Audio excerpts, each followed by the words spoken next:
Ya Rasulullah, kata dia, sesungguhnya syariat Islam ini begitu banyak, tidak mampu bagi saya untuk mengamalkan semua apa-apa yang ada di dalam Islam. Apa-apa yang kau perintahkan kepada kita tidak mampu untuk kita lakukan, semuanya tidak bisa ya Rasulullah. Makanya tolong perintahkan kepada saya satu amalan yang akan saya jadikan pegangan.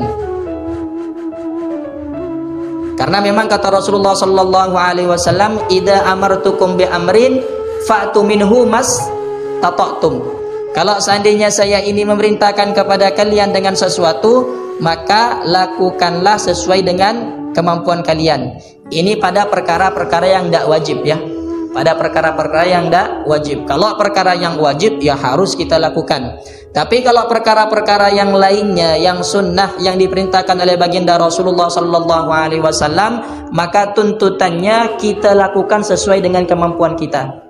Karena amal yang paling Allah Subhanahu wa taala cintai adalah amal yang dilakukan secara terus-menerus walaupun amal perbuatan itu sedikit. Ahabbul a'mal ilallah ma duwima wa in qalla. Amal yang paling bagus, amal yang paling dicintai oleh Allah adalah amal yang dilakukan secara terus-menerus walaupun hanya sedikit.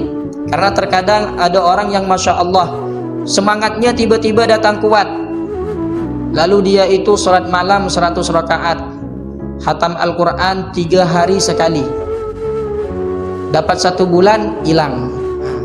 Maka orang yang seperti ini bagus, tapi yang paling Allah Subhanahu wa taala cintai, kata baginda Rasulullah, amal perbuatan yang sedikit tapi engkau lakukan secara terus-menerus, maka itu lebih Allah Subhanahu wa taala cintai, ya kan?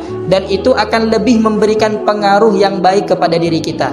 Ketika kita punya amalan yang sedikit, misalnya sholat duha sehari cuman 2 rakaat aja. Paling afdalnya sholat duha berapa rakaat, Pak? 8 rakaat. Paling banyaknya 12 rakaat, ya kan? Tapi kita kalau mau sholat duha 8 rakaat tidak bisa istiqamah, maka lebih baik kita sholat 2 rakaat. Jadikan 2 rakaat ini sebagai rutinitas harian kita. Pokoknya 2 rakaat ini tidak boleh saya tinggalkan. Kalau nanti ada semangat lebih, ada waktu luang, mungkin saya tambah. Tapi kalau untuk dikurangi tidak mungkin. Berarti wiritan kita, rutinannya kita itu 2 rakaat. Maka yang seperti ini yang Allah Subhanahu wa taala lebih cintai kepada hambanya. Dan juga tadi udah kita bilang bahwasanya akan lebih memberikan pengaruh baik kepada keistiqomahan kita, kepada diri kita. Nah, sampai diberikan contoh oleh Al-Habib Ali Al-Jufri, ya kan? Kalau seandainya ada batu, lalu batu ini setiap hari ataupun setiap detik ditetesi air, setiap detik ditetesi air, maka lambat laun batu tadi itu akan cekung, kan? Karena apa? Karena ditetesi air yang setetes-setetes tapi terus menerus. Kalau seandainya, kata beliau, kadar air yang menetes, kira-kira ketika batu ini menjadi cekung dari tetesan air itu ketika kapan? Ketika berapa hari? Kita katakan ketika seminggu lah.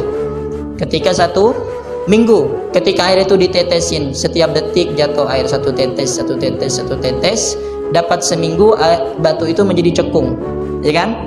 Kalau seandainya kadar air yang 1 minggu itu 1 tetes kita simpan di tempayan, misalnya 1 tetes kalau seminggu penuh dah tempayan, kita katakanlah penuh lah tempayan tuh, lalu air 1 tempayan kita siramkan ke batu itu, kira-kira akan memberikan dampak cekung tidak kepada batu itu? Tidak memberikan dampak cekung.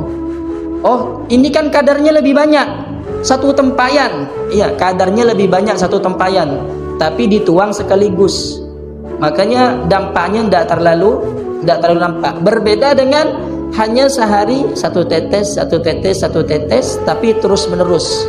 Sama juga amal ibadah yang kita lakukan secara istiqamah, walaupun sedikit, maka itu lebih memberikan pengaruh yang baik kepada diri kita. Jadi lebih bagusnya lagi kalau seandainya kita punya amal ibadah yang banyak dan kita lakukan secara istiqamah. Cuman kata baginda Rasulullah sallallahu alaihi wasallam, ahabbul a'mal ilallah ma duwima wa in qalla. Amal yang paling Allah Subhanahu wa taala cintai adalah amal yang dilakukan secara terus menerus walaupun amal itu sedikit, ya.